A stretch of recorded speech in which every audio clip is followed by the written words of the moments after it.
Molly Jacobs was an ordinary 16-year-old teenage girl. That is, she was hormonal, perpetually rebellious, and perpetually angry at her mother. Her mother, Linda, was constantly trying to control her and tell her what she was doing wrong, what she should be doing. She didn't like her friends. She didn't like the way she dressed. In short, she was a real control freak. Image was very important to Linda, and she worked hard to make sure that her family was considered a class above the ordinary people in Northfield, Massachusetts, where they lived. Her mother was not popular in school and wanted Molly to be one of those in the know. Linda didn't listen to Molly, never asked her what was important to her, never inquired about her goals and ambitions, never asked how school was going. She didn't even know who her best friends were, but tried to control who she should socialize and be friends with. These personality traits really hindered their relationship, and although Molly understood that her mom only wanted the best for her, Linda's best would never be Molly's best. Molly loved sports and the outdoors. Linda wanted her to play in the orchestra and participate in debates. Molly loved to rebel, had her left ear pierced in every place she could fit, and was thinking about a nose ring. Linda didn't want to hear about it and wouldn't sign the parental permission that was required for it. Molly wanted to dye her hair blue and shave it on one side, but Linda told her an emphatic no, and if she did, she would be grounded for several weeks. Molly's father, Jim, or Jimmy as everyone called him on the other hand, was perfectly calm and had learned from a young age not to worry about nothing. He had witnessed his best friend Van going through difficulties with his father when they were growing up. His father was a born-again Christian, which made him as hypocritical as one could ever be. Perhaps it was just his father, and not the Christians, but Jimmy refrained from judging that for now. Van was not allowed to wear his hair longer and wilder, as was the custom at school. He got haircuts from his father, who always gave him a haircut that looked like the landing deck of an aircraft carrier on top and shaved 1/4 of an inch on the sides. After the haircut, Van had to go to school, where he faced insults and rude comments thrown at him by the school jerks, which often got Van into fights. Jimmy did too, since Jimmy always had his back, and Van always had Jimmy's back. Jimmy saw how Van was affected by little things that wouldn't make a difference in the future, like his hair, and it wasn't worth arguing and fighting over them. In fact, Jimmy encouraged Molly to live as individually as she could, as long as she wasn't hurting herself or others. If she wanted blue hair, Jimmy would say, "Go ahead." If she wanted a nose piercing, Jimmy signed the authorization. Jimmy was calm, but he had two hard rules: no lying and always show loyalty. He told Molly that you had to make your feelings known, that you had to speak up, that you couldn't keep secrets. He said, "Molly, secrets can burn a hole in your personality and your life. Secrets eventually come out, and if they fester for too long, they do more and more damage by the time the secret comes out." His other rule, fidelity, stated, "Be faithful and honest with family, friends, and yourself. You must be true to your morals and ethics. You have to be loyal to your friends, help them make the best decisions, and support them." Because of these qualities, Jimmy had many friends, and this helped him earn a good reputation as a copyright lawyer. He was a partner in a high-tech copyright law firm, which made him quite busy, but he always made time to watch Molly's soccer and softball games, as well as all the school events she participated in. He always made time to go hiking, biking, fishing, canoeing, and camping with her because he knew she was growing up fast, and one day she would no longer be able to do all of these things with Jimmy. His wife, Linda, would sometimes come with him, but usually missed these outings, so Molly and her father had developed an incredibly close bond with each other, and Linda was a little jealous of that, but also didn't consider what they did as something Molly should aspire to. Every Wednesday, Linda had the day off, and she would tell Jimmy and Molly that she would use the day to cook and freeze meals for busy days, or catch up on housework, or go shopping, or maybe visit Mom and Dad. Many times when Molly came home, she would see Jimmy's older brother Dan driving his pickup truck down the street as if he had just been in the house.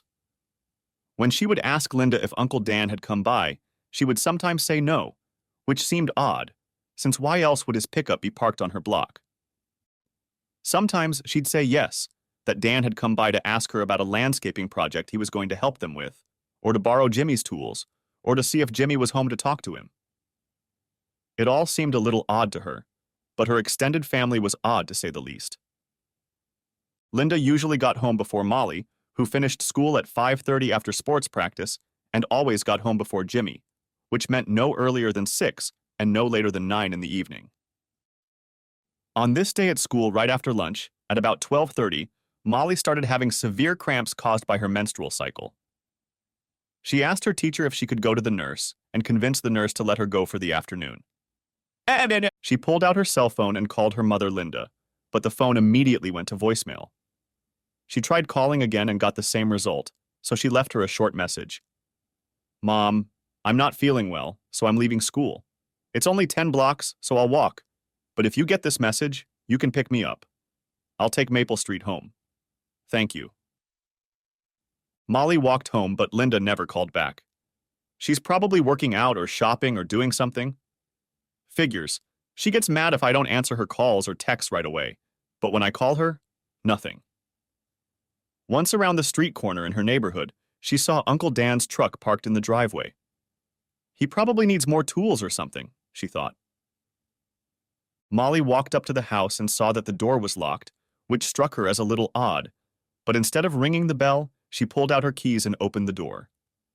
The first floor was dark and quiet, and when she returned to the kitchen, no one was there. She dropped her backpack and looked out into the garage to see if Uncle Dan was rummaging through the workbench for tools, but it was empty there too. When she returned to the house, she heard sounds coming from upstairs. Intrigued, she quietly climbed the steps and walked down the hallway to her parents' master bedroom. She peeked behind the door jamb and was stunned to see her mom, Linda, and Uncle Dan. She quickly stepped back, shocked and in tears. She didn't know what to do, but as the anger at her uncle and mom's betrayal of Jimmy's dad and herself crept into her brain, she was angry, very angry. Molly came into the room and shouted, You cheating, damn it! How could you do this to our family? And you, Uncle Dan, you entertained your brother's wife. I hate you both, you miserable pieces of shit." Dan and Linda looked over, confused that someone was there, and then recoiled in horror when they saw Molly filming them and yelling at them. Molly turned and ran down the stairs. Linda screamed, "Oh God, no, Molly, no, please come back. It's not what you think it is. Please, Molly, come here and talk to me." She ran down the hallway after Molly, but Molly was at the front door before Linda could get off the landing at the top of the stairs. Linda ran back in and yelled to Dan, "Get dressed and start the car, we have to catch her. We have to convince her not to tell Jimmy. It will destroy him, and it will destroy us both. Hurry up!" Oh God, what have I done? She broke into sobs and Dan shouted, "Okay, you can cry and have a guilt attack later, but get dressed and let's go." Molly ran to the end of their block, across the street and through the backyards of the next 3 blocks. She didn't know what to do. Her phone rang, and she looked down to see Linda calling her. She remained silent until the ringing stopped, and a minute later it rang again. She didn't answer, and the call went to voicemail. She decided to run 1 mile to the 9-mile nature trail by the creek. She and her father used to hike and jog on these trails, and they had a favorite resting place that was located on an elevated area near the creek bank. It was a spot between 5 massive cottonwood trees that formed a small grassy area naturally screened from the trail behind the trees. Daddy and she called this place Our Trees and would sometimes race each other down the trail to see who would get there first. Molly went behind the trees, sat down, put her head in her lap, and began to cry. How could her mom do this to her dad and to her? How could Uncle Dan cheat on Jimmy, her brother, with his wife? Tears streamed down her cheeks. She continued to ignore her mother's calls, not wanting to talk to her, not now and probably never again. She was in trouble, and when that happened, she always reached out to her father. By this time, Linda had called Molly several times, but there was no answer. However, she saw and picked up on Molly's voicemail message that she wasn't feeling well, was leaving school and looking for a hitchhiker. Linda was kissing and fondling Dan on the coach when those calls came in, and she ignored them, figuring that Jimmy was probably just calling to see how things were going, and the last thing she wanted to interrupt was a call from her husband. She was already feeling a sense of guilt that was overlaid with a sense of lust at doing something wrong and secret that added a thrill to her life that she couldn't seem to give up. She had been having fun with Dan behind Jimmy's back and on Wednesdays for about 10 weeks now. She knew it had to end. She knew it was interfering with her relationship with her family. She knew that if word got out about it, her marriage would turn into a complete disaster. But she just didn't have the strength to cut off her relationship with Dan and give up her secret guilt and risky danger. She reasoned that no one else needed her and that this was just for her, that Jimmy would never be hurt. She wouldn't let it interfere with her marriage, though she didn't seem to realize that it was putting an emotional barrier in her relationship with her family, probably because of guilt or what she was doing. If only she had forced herself to think through the possible outcome. How could she have been so stupid as to jeopardize everything that meant anything to her? Now she hated herself for what she had done. Or maybe she only hated the fact that she had been caught.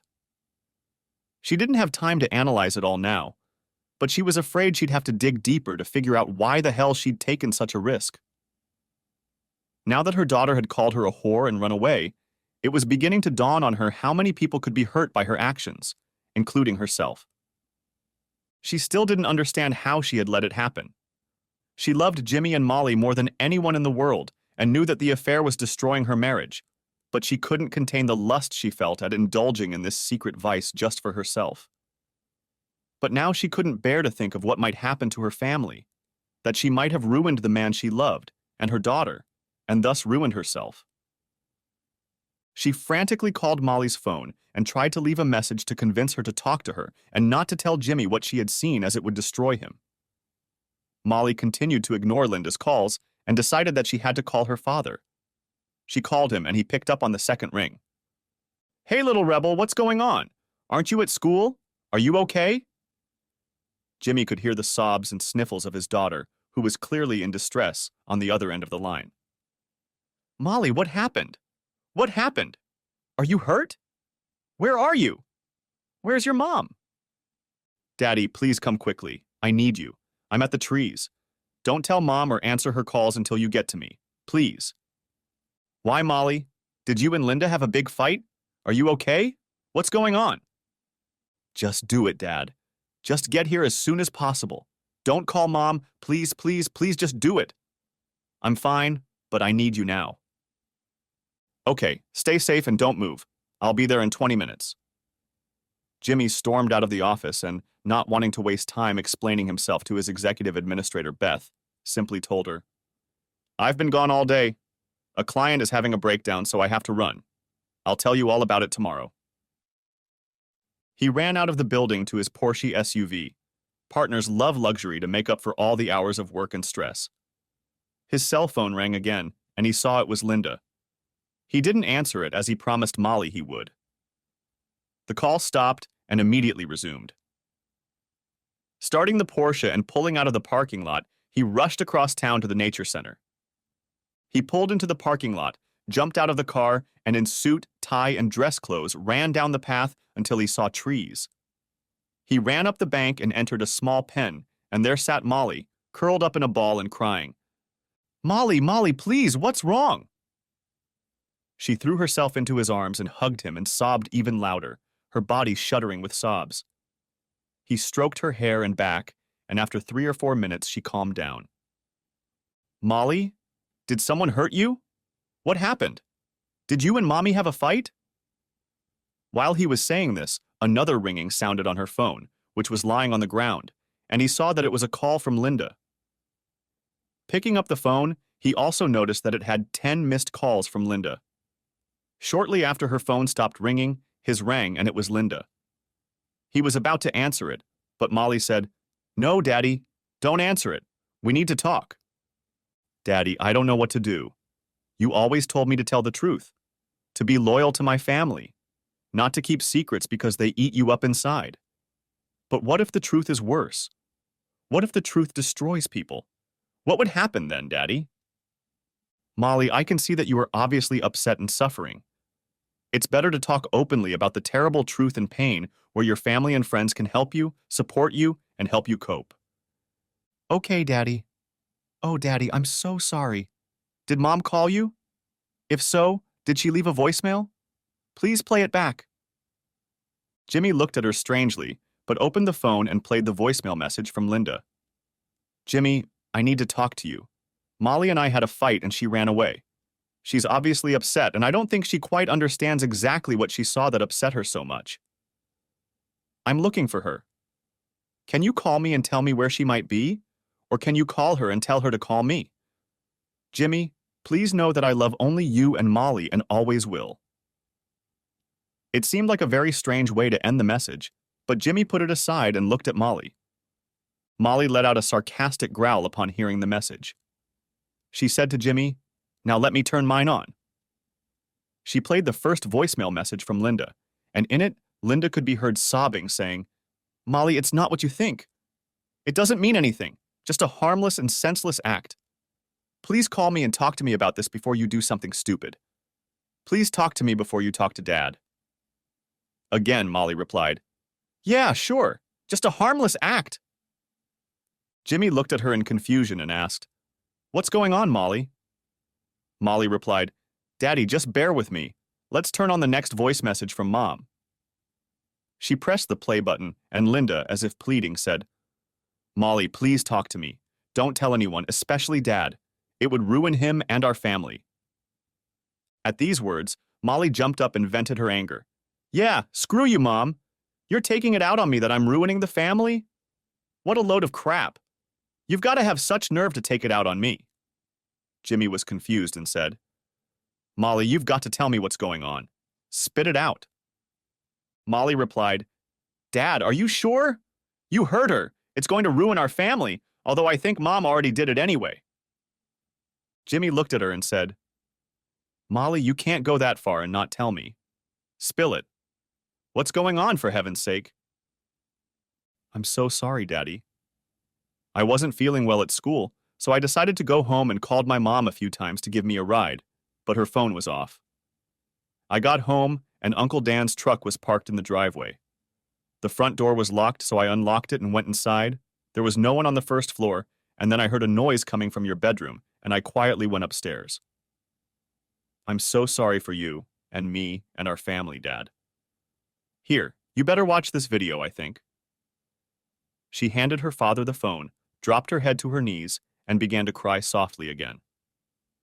Jimmy hit the play button, and the entire shocking, disgusting scene Molly had witnessed was shown in full color and with sound. The video was short and ended with Molly's screams and her verbal abuse of Linda and Dan, which brought them out of their state of carnal bliss. The looks on their faces when they saw Molly standing in the doorway were hard to watch. It was a mixture of pleasure, quickly dissipating, then shock, fear, shame, guilt, anger.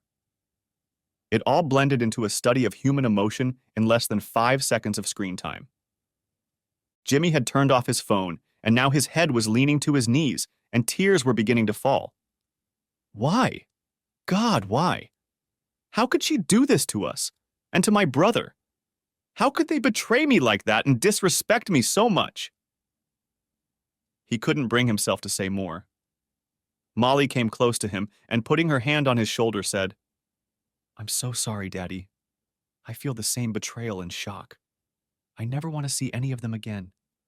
I hate them for doing this to us, to you, and tearing the family apart." By this time, Linda had been unable to reach Molly or her husband. She called his office, and the receptionist could only say that he had left urgently to see a client and said he wouldn't be back today. She said she would take a message and offered to call him and make sure he knew that his wife was desperate to talk to him. Linda muttered, "No thanks," and hung up. Dan and Linda had given up on the idea of finding her by driving around in his truck, so he walked back to the house and stopped in the driveway. The house was dark, Jimmy's car was gone, and it was doubtful that Molly had returned. Dan looked at her and said, "Linda, I hope Molly doesn't do anything rash or stupid. I hope she doesn't talk to Jimmy. You know he'll never forgive us for that. I think I need to get home before Amanda figures out where I am, and I guess I'll just keep my head down and see what happens. Damn it, why were we so stupid?" Linda looked up at him and could barely speak through sobs and tears. "Drop me off, Dan. I need to think about what I'm going to say to Molly. I have to get to her before Jimmy finds out. I have to convince her that it doesn't mean anything, that if she tells Jimmy, our lives will be ruined. With those words, she called Molly again, and the call went to voicemail again. She sobbed into the receiver. Molly, I'm so sorry. Please realize that it didn't mean anything and it's over.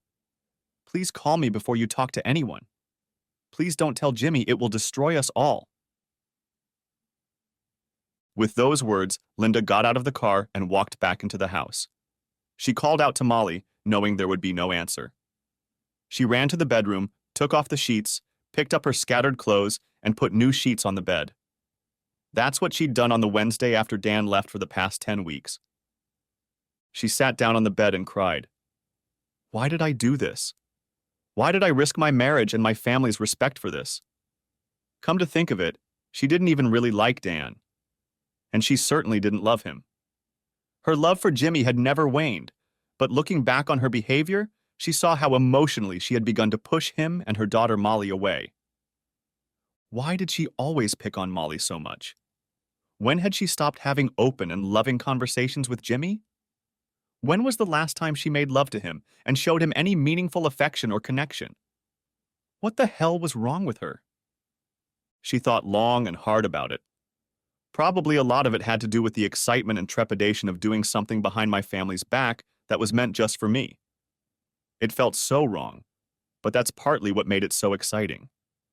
And my life had become so boring, and she felt like no one else needed her.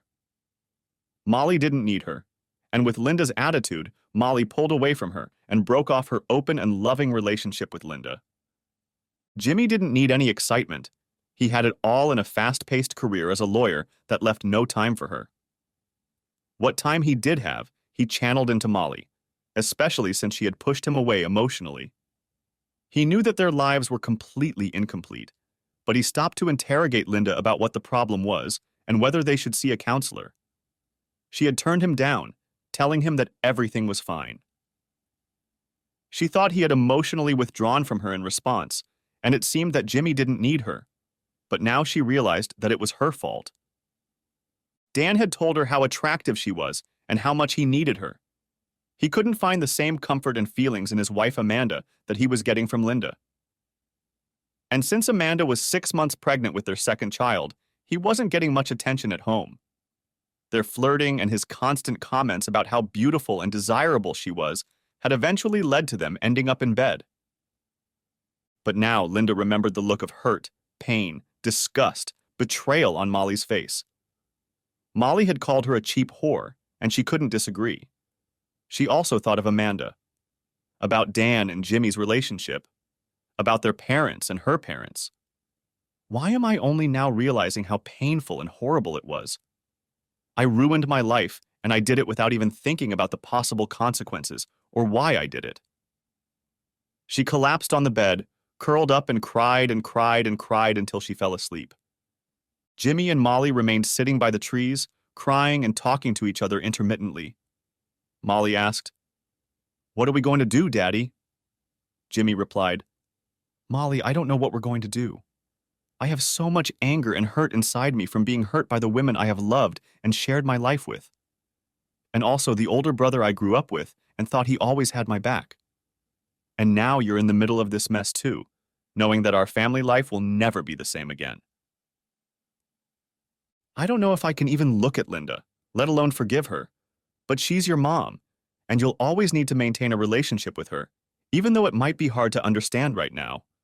But right now, let's just get a hotel room and try to calm down, get some rest overnight, and deal with how we feel tomorrow." With those words, they drove downtown and booked a room at the Hilton. Jimmy decided that tomorrow he would work from the room and then call the school office and tell them that Molly was sick. That way, they could work for a couple days and then decide what to do over the weekend.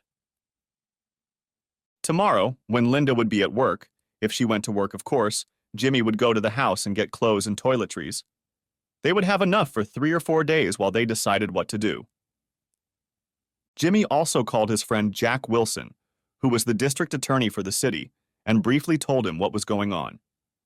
He told Jack that his wife would probably file a missing persons report in the next day or two, and asked Jack if he could suppress the report and take no action, knowing that Molly was safe with Jimmy and they would be contacting Linda soon. Jack reluctantly agreed, but told Jimmy that he could only hold off until next Monday, so Jimmy should talk and make a plan with Linda before then. Molly and Jimmy checked into the Hilton and ordered hamburgers and fries for the room. Then they turned on the TV, lay down in their separate double beds, and watched TV like zombies until sleep finally distracted them from their thoughts, if only for a few hours.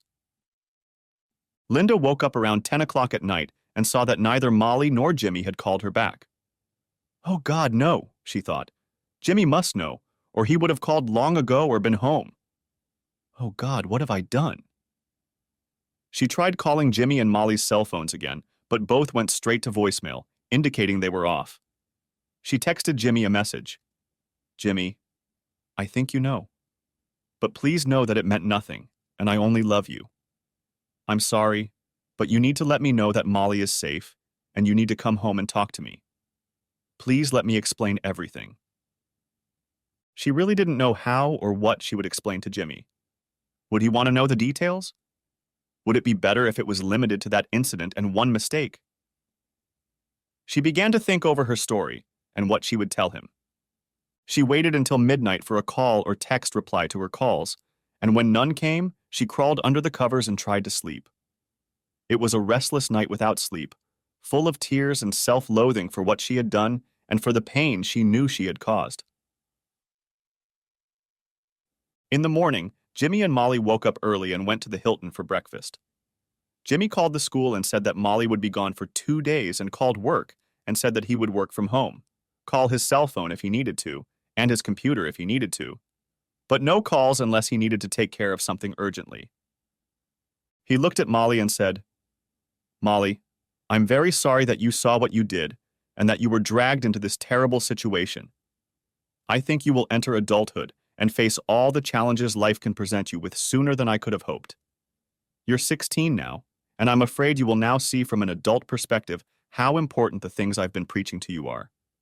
Loyalty, honesty, truth. Being true to your morals and ethics.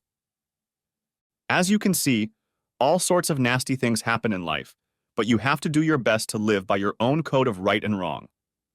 Mom, for whatever reason, threw that code out the door with her actions with your Uncle Dan, and trust and deceit can't be undone anymore. I'm going to have to think about what action to take, and since you're stuck in the middle of things, I'm going to let you be with me every step of the way and help me decide what happens to our family next. First, I'm going to call Dan right now and find out what the hell is going on." Jimmy dialed Dan's number, and Dan picked up and said, "Hold on, Jimmy. Let me step outside so I don't disturb Amanda. We're just getting out of bed." He ran down the stairs and out onto the porch and then said, "What's going on, Jimmy?" Jimmy's anger boiled over and he said, "What the hell do you mean, what's going on? I think you better tell me what's going on. I want you to honestly, no bullshit, tell me why, when, and how long you entertained my wife." Dan immediately fell silent and said, "Jimmy, I'm sorry. It just happened, and once we got started, we went back to it over and over again. But it wasn't about you, Jimmy. And it wasn't that we loved each other or even interested in each other that much. It was purely entertainment. It was just physical relief and a short-lived feeling. I'm sorry, Jimmy, but it didn't really mean anything to either of us. Jimmy, have you talked to Linda? I think you should ask her these questions." "I'm asking you, asshole. How long ago?" Dan replied, embarrassed, "For the last 10 weeks, Jimmy. Every Wednesday, always at your house." Jimmy shouted, "Why? Why did you betray me like that?" Dan replied, "Jimmy, it wasn't about you. It was just the way things happened. I just wasn't getting what I wanted with a pregnant Amanda, and I was so infatuated with Linda that I started pursuing her, and we ended up in bed. I'm so sorry. You have to forgive us, and we can work through this, Jimmy. We both love you, and we don't want you to get hurt or your family broken up." Forgive you, huh, Dan? Look, things are different between you and me. I'm never talking to you or visiting you again. If I see you, you better run because I'm going to punch you in the face. You're dead to me now, and I'll never feel like I have a brother again. Dan began to apologize and protest, asking Jimmy to be reasonable and not let this ruin their relationship. Jimmy, it didn't mean anything. It was just sex. It meant everything to me, Dan. You destroyed my marriage, my trust, my faith, and the bond between you and Linda. Do you have any idea how that affected Molly? So don't tell me it doesn't mean anything. It means that neither of you respected or loved us enough not to hurt us the worst. With those words, Jimmy hung up the phone and decided that this was really the last time he would talk to Dan. Thursday and Friday were spent by Molly and Jimmy working in the hotel room, eating room service food, and occasionally falling asleep watching TV and then going outside to get some fresh air. Linda kept calling, but neither of them answered or even listened to the voicemail. Linda was very concerned and didn't know how she could reach them. She also called Dan, but he didn't pick up or return her calls. Finally, on Friday afternoon, she went to the police station to file a missing persons report.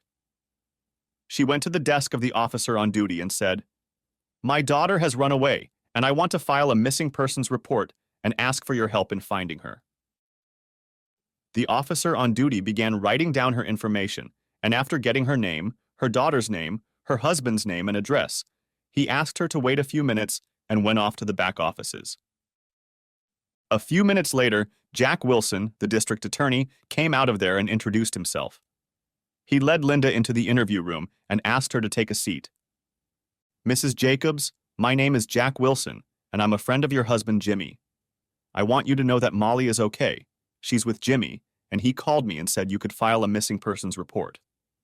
He and I agreed that I would give him until the weekend to contact you before taking any action on the missing persons report. Molly is with him. They are both safe, and that is all I can tell you at this point. He will make contact, and if he hasn't by Monday morning, call me and I'll start taking action for the police." With those words, he handed her his card and walked her to the exit.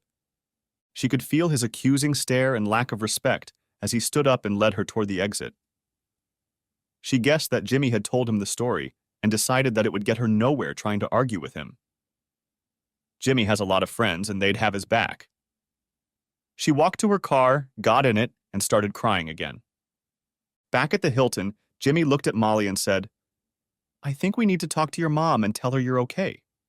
Do you want to talk to her?" Molly replied, "No, Daddy. I don't think I ever want to talk to her again. I can't think of a single reason why I would accept what she did, and I can't think of a single apology that would be acceptable. How do you even know she is telling you the truth? How will you ever be able to trust her again? Molly, right now we are hurting. We are in shock and feel betrayed. But time will lessen that pain, and we'll have to decide if we want to move on with our lives or try to work things out as a family. I think we should go to her house, give her a chance to be truthful about the cheating, and then make a decision. We at least need more clothes and toiletries if we're going to continue living in a hotel. Also, you have to go back to school on Monday, so grab your backpack and textbooks and get ready for that. Tell you what, it's Sunday. Let's go there and give her a chance to tell her side of the story, and then we'll decide if we should stay or pick up our stuff and leave. I think we should give her a chance to be truthful and tell us what, why, where, how long, etc." Molly and Jimmy drove up to the house on Sunday morning and walked in the front door. The house was quiet and dark except for the kitchen. They walked into the kitchen, and Linda was sitting at the island drinking coffee and looking into her cup. She looked like she had aged about 10 years since he had last seen her.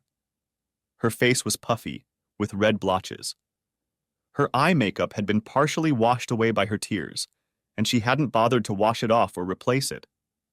Her hair was a mess, uncombed and unwashed. When she looked up and saw them, she immediately jumped up from her chair, ran around the island, and tried to run up to Molly and hug her. Molly threw up her arms and pushed her away and walked to the opposite side of the island, avoiding talking to her mom. Jimmy did the same. Jimmy said, "Linda, we came back to talk to you about what you did and why you think you did it. You've hurt us both tremendously. You've taken away our love and trust in you, and I don't know if what Molly saw and what she videotaped can be brought back. I want to at least give you a chance to tell your side of the story." Linda let out a little cry and her nose dripped. She took a Kleenex, wiped her eyes, blew her nose, and looked at them both. "I'm so sorry. Please know that there was nothing wrong with either of you. I love you both more than life, and I don't want to lose you. Jimmy, it was just sex. It meant nothing. It was the first and only time, and it will never happen again. We can get through this. Don't ruin our marriage over a one-time mistake and meaningless fun." After telling that lie, she looked away, and when she turned around, she saw that Jimmy was ready to explode with anger. Looking at Molly, Jimmy said, "I think we're going with Plan B." Molly left the kitchen and went up to her room to gather her clothes and personal belongings and grab her backpack. After Molly left the room, Jimmy looked at Linda and shouted, "So you're going to use all the standard tricks instead of telling me the truth? It was just meaningless entertainment. It meant nothing. And by the way, your ramblings about it being the first and only time show me that you have no problem lying and deceiving us. I've talked to Dan, and I know this has been going on for 10 weeks and I can't forget that video. So who should I believe now, you or Dan? I know it's you, and I know I'm not going to get any truth or understanding from talking to you. I told Dan that he's dead to me and I'll never see him or talk to him again. It's not easy to do that with you, but that's how I feel at the moment. And don't talk to me about how I ruined our marriage because of one mistake. It wasn't one mistake, it was an ongoing affair that you wouldn't have stopped if Molly hadn't walked in on you. And all you seemed to care about was getting caught. Not because you betrayed and disrespected your family, and you did it with my brother and in my bed, no less. So don't talk to me about throwing away your marriage when you threw it away the first time you started flirting and hooking up with Dan. How do you think your 16-year-old daughter is going to be able to handle what she saw you two doing? I might as well destroy you as I am watching you right now." With those words, Jimmy turned on his heels and ran upstairs to the bedroom. Linda collapsed to the floor and sobbed. She thought she could help her case by lying about how long they had been having an affair and trying to tell him that it was all pointless and he should forgive her. She had never seen him so angry and now wondered if there was even a chance of reconciling with her husband and daughter. She was shocked by the pain and hurt she saw on their faces, but how could she not realize that this was where her betrayal would lead? A few minutes later, Molly and Jimmy came downstairs with their packed suitcases. Jimmy took off his wedding ring, placed it on the counter, and without a word, they left. Linda remained sitting on the kitchen floor, balled up and crying. Jimmy and Molly went back to the Hilton, and Jimmy got on the internet and started looking for apartments that were both close to the school and not too far from his office. He called several rental agencies, and by the end of the day had negotiated a 6-month lease on a fairly new apartment with 2 bedrooms and 2 bathrooms, landscaping, a pool and spa, grills and barbecue tables, and a gym. The next morning, Jimmy drove Molly to school, returned, checked out of the hotel, and moved their limited closet and belongings into the apartment. He told Molly he'd be home when she arrived. The apartment was only 6 blocks from the school, so she could attend sports after school and walk home when practice was over. Jimmy went to work, immediately called the financial planners, and began the work of separating the savings, checking and joint accounts into one account in his name only and one account in Linda's name only. He then contacted a reputable divorce attorney, who he knew had a very good reputation, and set up an appointment for the afternoon. He then called the CFO and corporate counsel from his law firm and asked them to start working on how to protect his ownership as a partner in the firm and how to minimize any distribution of after-tax savings to Roth and pre-tax 401k for his wife. The planners called him back and told him that since he had set up some college funds for his daughter, he could take a very large portion of his joint savings and investment accounts and put them into a trust to fund her college, and they would not be available as part of the divorce settlement. He also changed the beneficiary of the insurance to Molly, and gave the parents custody rights over their daughter if anything happened to him before she reached her 18th birthday. 10 days later, the divorce strategy and all of his financial adjustments were ready. He told his attorney to start working on the divorce papers, but not to serve them until they heard from Jimmy. During those 10 days, Linda called and texted Molly and Jimmy, begging to talk, begging to go to couples counseling, begging to come home. Jimmy instructed his office security to keep her off the property. Molly went to the vice principal of the school, told him about the situation, and convinced him that she was not to be allowed on school property either. Around this time, Molly received word from Linda's parents. They called her and left a voicemail message that confused Molly. It basically said that they didn't understand why Molly and Jimmy were treating their daughter so badly over a minor disagreement, and how could they be so cruel as to move out and not talk to her? Molly decided to call Jimmy's parents and see if they had heard anything. She got through to them and asked, "Hi, Grandma, how are you doing? Have you been in touch with your family and what's new? I know we haven't seen you in weeks." They replied that nothing new had happened. They were just waiting for Dan and Amanda to have a baby. They said that Dan and Amanda were coming over for brunch next weekend and asked if Linda, Jimmy, and Molly wanted to come over. Molly quickly realized that no one in the family knew what was going on. Linda obviously hadn't told her parents the real truth, and Dan had never discussed it with Amanda or his parents unless they were incredibly lenient. That night, Linda's sister Sherry called Jimmy's apartment and scolded him for taking Molly away and abandoning Linda for such a minor reason as a disagreement over Molly's schoolwork and friends. "How could you be so cruel, Jimmy? It's not like you at all." Jimmy simply said that there were issues between him and Linda that were personal and would take time to resolve. 20 minutes after that call, Linda's parents called and reported pretty much the same thing. How can you be so cruel to walk out over minor arguments and disagreements? And at the end of the evening, Jimmy's parents called and asked if Linda, Jimmy, and Dan were coming over for brunch. Jimmy asked if Dan and Amanda were okay and if Dan had talked to them at all. Dan said that Jimmy resented him for not returning his tools and that they had a fight about it and weren't talking. Jimmy's mom said, "Come on, Dan, grow up. You can't fight with your family over a little thing like missing tools. Come down this weekend and make up. Besides, we haven't talked to Linda and Molly in a while." Jimmy made the excuse that Molly had a soccer game out of town and they wouldn't be able to make it. Molly realized that Jimmy was trying to serve, but Linda and Dan were not telling anyone the truth about what was really going on. Molly looked at him and said, "It's quite obvious that neither Linda nor Dan have told the family anything close to the real story, and it's your fault." She was furious, but her father just shrugged and said it would sort itself out. 2 weeks later, after much soul-searching, introspection, and conversations with Molly, Jimmy decided that his love for Linda, his resentment for being betrayed, his deception, and his unwillingness to admit that she hadn't kept her wedding vows were too much for him to forgive. Besides, it was obvious that she hadn't taken any responsibility for what she'd done to her family, and neither had Dan.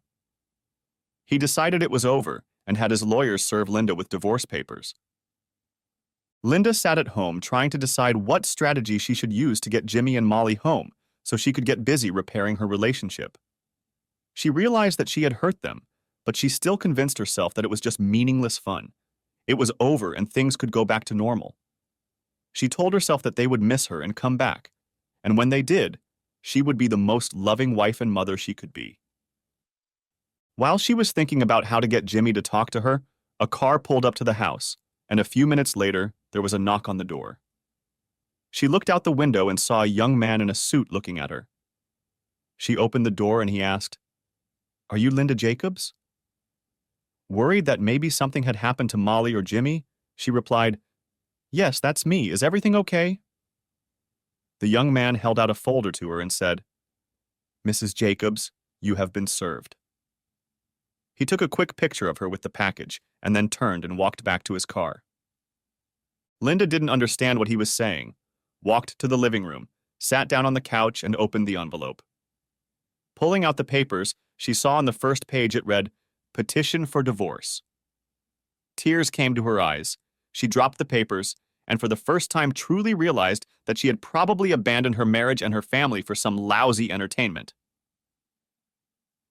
A few days after Linda received the divorce petition, Jimmy started getting calls from all over the family. Linda's parents were calling and asking how Jimmy could take her child away from her, move out, and divorce his wife over some minor disagreement and argument. Don't destroy your marriage because you are arguing about the proper way to raise your daughter. get together, and work it out. Then he got a call from his parents. Jimmy, what are you doing? Linda says you're divorcing her, not talking to her, and hiding your daughter from her. She says you're just going through a rough patch in your marriage and that she loves you and wants her family back. Jimmy, that doesn't sound like you. It seems very harsh for just a series of arguments and disagreements. Jimmy's brother's wife Amanda then called and scolded him. Jimmy, how can you stop talking to Dan about arguing over tools? And how can you think about divorcing Linda for such minor reasons? You need help, Jimmy. Maybe see a counselor. Jimmy tried to ignore all of this, and his standard line on the phone was that this was a very personal matter between Linda, Molly, and himself, and they should go back and ask Linda if they wanted to really understand why reconciliation wasn't going to happen and why divorce was the only way out for him. But that didn't help. He kept getting calls. Then they started calling Molly with the same phrases and urging her to come home and be with her mother, whose heart was broken. Molly could see the pain this was causing Jimmy, and that the whole family now thought he was the bad guy. She saw perfectly well that Dan wasn't telling anyone the truth and blamed his problems with Jimmy on the loss of some of Jimmy's tools. Molly saw that Linda was trying to pull together all the family resources to talk Jimmy and Molly into coming back. But to get their support, she never admitted to her actions or told them the true story. She knew that Jimmy would never do it, that he would allow his entire relationship to be poisoned by Linda's betrayal, and that he was too ethical to spread the dirt and the real truth that would destroy Linda's relationship. But Molly had had enough. One day during class at school, she pulled out her computer and wrote a letter to the whole family. It read, "To all the family members who are so quick to blame my dad for all the problems between Mom and us and Dan and him. It pains me deeply to send you the attached video, and I know it will shock and hurt you all as it did me when I walked into this nightmare and recorded it. It is extremely unfair that Jimmy should be punished by his family for something he did not do. He was betrayed by his wife, his brother, and now his family. I've had enough. Please watch this and ask yourself what you would do if you were in my father's situation. What would you do in my situation? What would you do when two people who you thought loved you, protected you, and would always be on your side betrayed you in the most horrible way and continue to lie about it and are not held accountable? Please watch the attached video in private, and then you can discuss with my mom and Uncle Dan all you want about how Jimmy should react." With that, she copied the entire family. Her father, who she knew would be furious, but she felt it was her duty to support him, and Linda and Dan. Then, with the same old anger and hurt coming back to her, she hit the send button. Linda was at work and hadn't seen the private email, and her phone at work was turned off. As she walked out to the parking lot and got into her car at the end of the workday, she turned on her phone, hoping to see some response from Jimmy to her daily calls, pleading for forgiveness, asking for a chance to explain things, asking her to come home and talk. Instead, she saw missed calls from her parents, from Amanda, and from Jimmy's parents. First, she listened to the voicemail from Amanda. "You're a bitch and a slut. Not only did you ruin Jimmy's life with your sordid affair with Dan, you ruined my life. I never want to speak to you again, and I will be Jimmy's strongest witness in the divorce if possible. He treated you with respect and love and did everything with the family in mind, and you ruined everything with your cheap, promiscuous behavior. Dan might want to come and stay with you because his ass is going to get kicked out of here tonight." Linda never realized if Dan had confessed or what had happened, but she got the feeling that the family knew what had really happened. The next voicemail was from her mom. "Linda, how could you? I was so disgusted watching that video. And with your brother Jimmy, and in your marital bed. And then poor Molly walks in and witnesses her mother and uncle disgustingly betraying her husband, herself, and the whole family. How could you?" With those words, she sobbed and hung up the phone. Linda sank into the driver's seat and cried. She opened her email on her iPhone and saw an email from Molly. She didn't want to open the video, as she was sure she knew exactly what it was, but did so nonetheless to see how it would look from the rest of the family's perspective. Linda realized it was over. Her attempts to get her family to help Jimmy talk to her and change her mind were in the past. What was she thinking? More lies, more disrespect, and an unwillingness to admit her actions were perhaps as bad as the illicit affair itself. She realized she was just fooling herself. There was no getting that back, not with Jimmy. He was too hurt, too disrespected, and she realized that she had lost any close and loving connection to her daughter forever. She no longer had the right to even act as a parent to her. Any advice and guidance she gave her would be a hypocritical joke. She cried for an hour in the parking lot before she could start the car and drive home. 3 weeks later, Jimmy's lawyer called and informed her that since she hadn't signed and returned the divorce papers, he had scheduled a court hearing to be held in 2 weeks. He suggested that she hire an attorney and prepare. Linda went to a lawyer on the advice of her friend who had cheated on her husband and was going through a divorce. She told the lawyer honestly and openly about what she and Dan had been doing and how she had gotten to this point. After reviewing the documents, the attorney told her, "Your husband is being quite generous with his behavior, as everything is split 50-50. It doesn't look like he's hiding any money or trying to influence you in any way by publicizing the video. Except for one thing. He is asking for 100% custody of your daughter. It's very rare for a judge to grant that, so at this point I think we'll just go to court, dismiss that part of the divorce petition and leave it up to the judge." When they appeared in court, she saw Molly and Jimmy for the first time in 8 weeks. They looked rested, and Molly looked older and more mature than Linda remembered her. Neither Jimmy nor Molly even made eye contact with each other, and when she tried to talk to them in the hallway before entering the courthouse, they just turned and walked away. "I'm so sorry, please don't hate me forever. I know I don't deserve your forgiveness, but I can't bear the thought of you hating me forever. If you could find the strength to at least maintain a relationship, I would be very grateful." With these words, they entered the courtroom and the proceedings began. When they got to the point of 100% custody, the judge faltered and was ready to rule on the standard 50-50 split. At that point, Jimmy's attorney looked at Molly and said to the judge, "Your Honor, before you make a full decision on my client's case, my daughter has asked to come up to the bench and talk to you a little bit." The judge responded that this was very unusual, but given her age, I would allow it. Molly stepped forward, and both attorneys also approached the bench to listen. Molly addressed the judge. "Please, Your Honor, I don't want to live with my mother. She has damaged our relationship beyond repair. If you award her custody, I can honestly tell you that I will run away. I will not stay in her house one night. I'm going to ask you to watch this short video and realize that this is exactly what I stumbled upon one day when I got home from school early.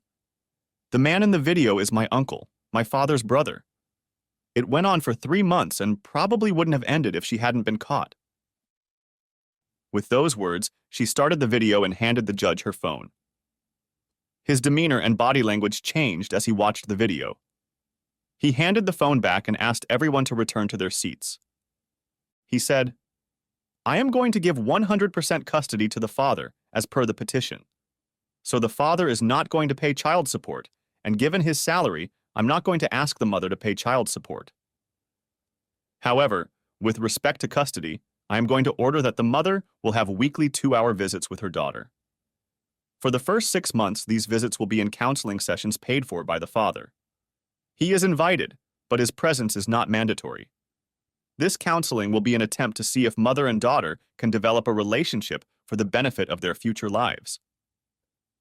With those words, the judge left the courtroom, stood up, and retired to his chambers. Linda leaned over the table and cried as she looked at the ruling for 100% custody of Jimmy, but at least she had a faint glimmer of hope that with the help of a psychologist, she could mend her relationship with her daughter and perhaps with Jimmy. It was all she had hoped for in her life now, and she desperately wanted to at least make sure her daughter knew that she loved her and realized that she had not only hurt Molly, Jimmy, and the rest of her family, but had ruined her life in the process. No one is without pain, and perhaps the worst pain and hurt that Linda's cheating brought to her was her own. Epilogue. 1 year later. counseling with Linda and her daughter Molly was successful to some degree. Linda was able to better understand why she might have acted the way she did, and it seemed to her that Molly was able to understand it because of the work the counselor was doing. Not to say that Molly could forgive or justify the act, but she could clearly see that Linda was just as hurt, if not more hurt, than Jimmy and her. Molly realized that despite everything that had happened, she loved her mother and began to spend occasional weekends living in her apartment and spending time with her. Linda learned to treat Molly as an adult, to let her make her own decisions and never criticize her for those decisions. They both knew that if nothing changed, they would be friends with each other in later life. Linda kept apologizing until one day, Molly said that they should just forget about it. Put it in the past and never talk about it again. Linda tried to get any information she could out of Molly about Jimmy, what he looked like, whether he was seeing someone, whether he seemed happy. Molly could see that Linda still loved him very much, but she knew that Jimmy could never trust her or love her again. So Molly never encouraged her mother to dwell on Jimmy, but instead encouraged her to start dating and look for a new beginning in her life. Jimmy never attended any counseling sessions. He was able to reconnect with his parents, and he developed a close relationship with Amanda and her children. She left Dan and was building her life anew. Jimmy, true to his word, never responded to Dan or his parents' attempts to reconcile with Dan. If Dan came to any holiday party, dinner, or event with his parents, Jimmy did not show up. Jimmy hadn't spoken to or seen Dan in a year, and was still confident in his decision to never see or speak to Dan again. For the past year, Jimmy had been consumed primarily by his relationship with Molly and secondarily by work. He didn't go on dates or have fun with guys. Molly had encouraged him to live his life and start dating, and she felt that maybe he was close to getting back into the dating scene. Looking back on her actions, Linda still berates herself for what she did. A 10-week affair with meaningless entertainment, exciting for a moment, but devastating to the lives of those she truly cared about. The guilt and pain she had caused by her actions never left her. She tried to deal with the depression and guilt by becoming a better mother, a better daughter, a better friend, and a better employee in all of her relationships, but she knew her life would never be what it was or could have been. Actions have consequences, and she was stupid enough to think of no consequences when she was possessed by the cheap thrill of illicit entertainment. She threw away the best life she could have had for herself. She confronted her daughter with the reality of adult pain and problems much sooner than she could have hoped. She threw away the love, trust, partnership, and joy she had in her family and knew she would never experience it again. The end. Thanks for watching. I hope you enjoyed it. So subscribe to my channel and watch the next video.